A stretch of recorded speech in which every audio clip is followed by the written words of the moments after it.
Have you ever wondered, gee, I wonder what bosses this one partner can beat all by themselves? No, of course not, but I did. That being said, you probably did wonder, what if you could use every partner from the beginning of the game? Well, let's find out. Off a brand new save file, we are able to begin the game with all 8 partners. And now for every important fight, we are going to talk about how each and every partner does against them. Starting with Red and Blue Goomba.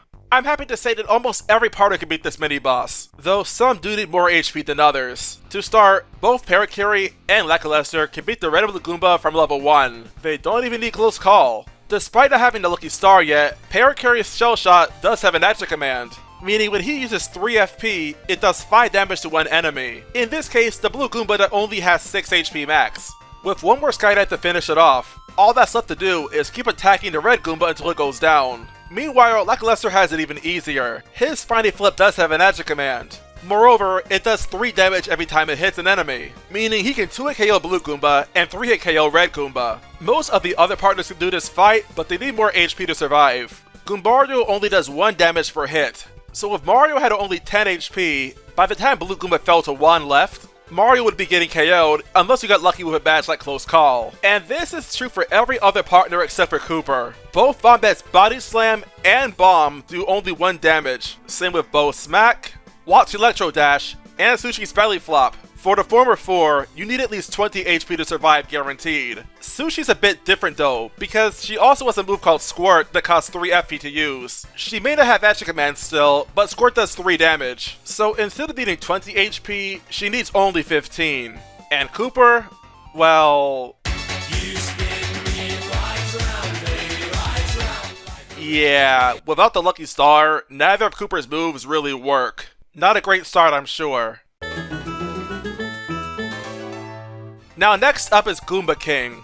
With the exception of Cooper, every partner can do this fight. Goombario, Bombette, Parakarry, and Sushi can all attack the tree with their basic attacks. There are some oddities though. For example, Parakarry can't focus on the tree with his Shell Shot, but otherwise, this is very standard. Lackluster, however, is another oddity. His Spiny Flip cannot target the tree at all, but since he does 3 damage per attack against the Goomba King and his subjects, this really is not a drawback for him. But the biggest oddities have to go to both Bo and Watt. Neither of these 2 partners can target the tree at all, and they both only have their basic attacks to fight with too. For them to win, you have to immediately target both the Red Goomba and the Blue Goomba and knock them both out. And without the Goomba tree, you have to do them both individually. Then you have to hit the Goomba King 10 separate times to KO him. Before this, I would have assumed that either every partner could target the tree because Goombario can do it already, or literally only Goombario could target the tree because of course, he's the only partner you have access to by now. And now I know that somehow, neither of those 2 are true. Once again, Cooper cannot do anything here, so let's skip him for now.